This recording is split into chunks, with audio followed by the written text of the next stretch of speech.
Olá, meus irmãos, vamos dar continuidade ao nosso estudo agora no capítulo 15 do livro de Apocalipse. O título é Os Sete Anjos com as Taças das Últimas Pragas. Nós estamos caminhando agora para o momento derradeiro do livro de Apocalipse. Nós já vimos a abertura dos sete selos, em que flagelos foram liberados sobre a terra. Depois nós vimos as sete trombetas, flagelos também foram sendo derramados. E agora nós estamos chegando nas sete taças da ira de Deus, em que a destruição, que ora havia sido parcial na abertura dos selos e no tocar das trombetas, se torna agora total no derramamento das sete taças da ira de Deus.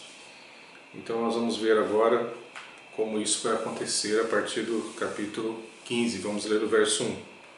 E vi outro grande e admirável sinal no céu, sete anjos, que tinham as sete últimas pragas, porque nelas é consumada a ira de Deus. Então nós estamos caminhando agora para o final, em que depois desse período do derramamento da ira de Deus, nós teremos a figura da Nova Jerusalém, da Jerusalém Celestial, e depois o desfecho da história, em que os inimigos de Deus haverão de ser julgados e lançados no lago de fogo e enxofre, onde haverá sofrimento eterno.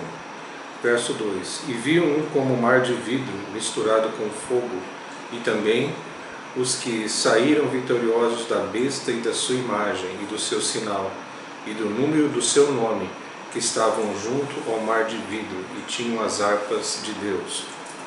Não sei quantos se lembram, mas lá no início do nosso estudo, na visão de João, do trono de Deus, em que ao redor desse trono existia um mar de vidro, e não houve a descrição de nada ocupando esse espaço do mar de vidro.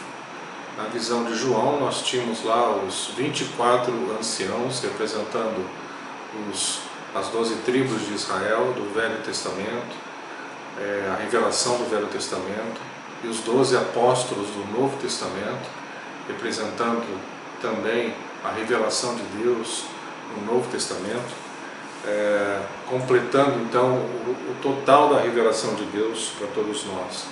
O trono de Deus no centro, os 4 animais, os 4 seres viventes, e todos eles adorando a Deus, né?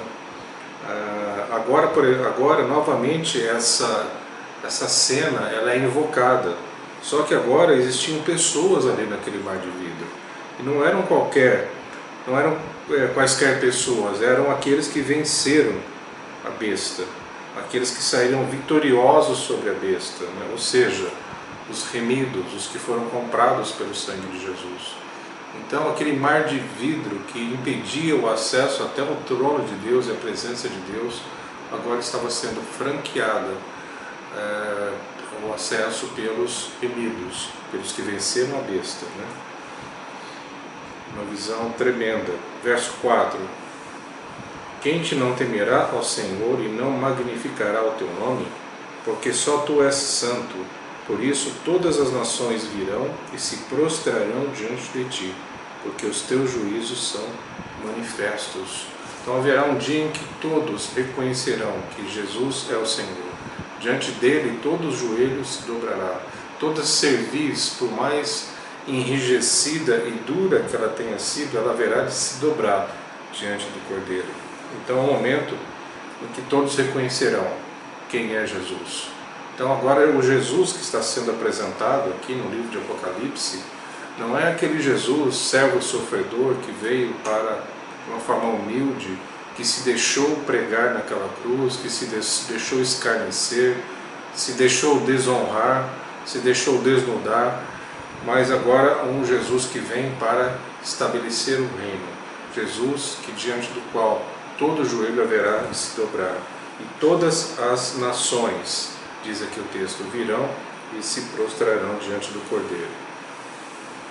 Eu invoco também aquela cena, né, em que aquele livro selado, e não havia ninguém digno de abrir os seus selos, né? E o Cordeiro era o único digno de abrir os seus selos. E na visão, né, relatada por João, ele chorava muito, porque ninguém se achava digno de abrir os selos que selavam aquele livro, né?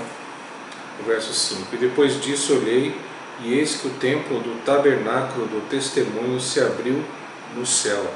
Então esse tabernáculo faz referência àquele tabernáculo construído por Moisés, que era uma tenda frágil, eles eram um povo nômade. Então aquele tabernáculo ele era constantemente montado e desmontado.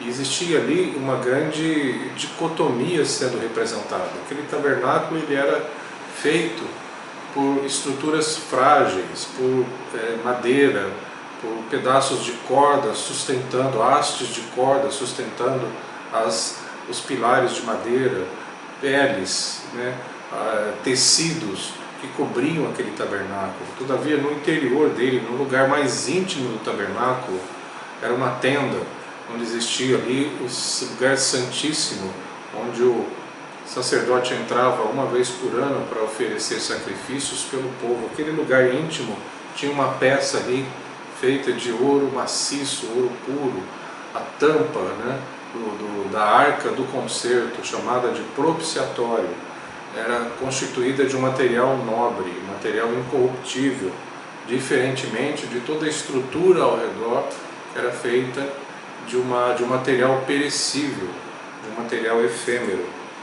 Então isso remete a todos nós, aqueles que foram alcançados pela graça de Deus, os que tiveram a experiência da conversão, os crentes, os filhos de Deus, que temos uma estrutura frágil, nosso corpo ele é frágil, a nossa vida é efêmera, passageira, mas dentro de nós existe algo eterno, existe um material nobre, sublime, feito de ouro puro, maciço, a exemplo do tabernáculo, que é a presença do próprio Deus. Então Deus não mais habita nesses templos construídos por mãos humanas, mas Deus habita no templo construído pelas mãos do próprio Altíssimo, que somos todos nós. Nós somos aquelas pedras vivas que juntos, conectados uns aos outros, nós somos a igreja do Senhor, que ela é indestrutível. Então esse tabernáculo que é mencionado aqui no verso 5 faz menção ao tabernáculo construído por Moisés, cuja inspiração veio do próprio Deus para ser constituído daquela forma, né, com todos os seus móveis, com todos os seus elementos, o altar do holocausto, a bacia de bronze, o mar de bronze onde os sacerdotes se limpavam, depois o lugar santo, com todos aqueles elementos, o candelabro, a mesa dos pães da proposição, o altar de incenso, enfim, todos esses elementos tinham o seu significado e sua simbologia. Verso 6: E os 7 anjos que tinham as 7 pragas saíram do templo, vestidos de linho puro e resplandecente, e cingidos com cintos de ouro pelo peito. Então esses dois elementos que são citados aqui, linho e ouro, nos falam sobre autoridade, nos falam também sobre santidade. Nós encontramos esses dois elementos presentes em alguns episódios lá no Velho Testamento, né? José, por exemplo, ele usou roupas, né, feitas de linho e um colar de ouro quando ele foi escolhido como representante de Faraó. Nós encontramos isso também.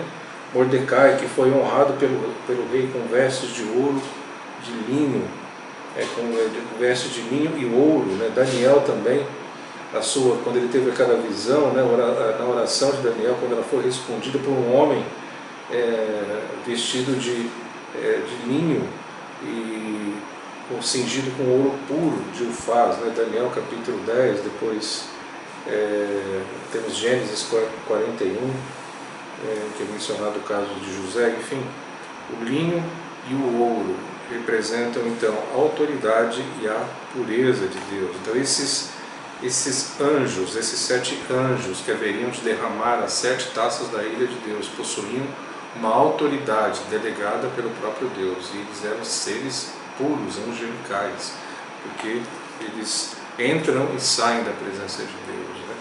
A palavra diz que sem santidade ninguém verá a Deus. E nós, com toda a nossa imperfeição, nós veremos a Deus, porque o sangue de Jesus nos torna puros. o sangue de Jesus nos cobre e franquia a nossa entrada à presença de Deus. É assim, desta forma, nós poderemos participar desta intimidade plena com o Criador. No verso 8, e o templo encheu-se com a fumaça da glória de Deus e do seu poder, e ninguém podia entrar no templo, até que se consumassem as 7 pragas dos 7 anjos.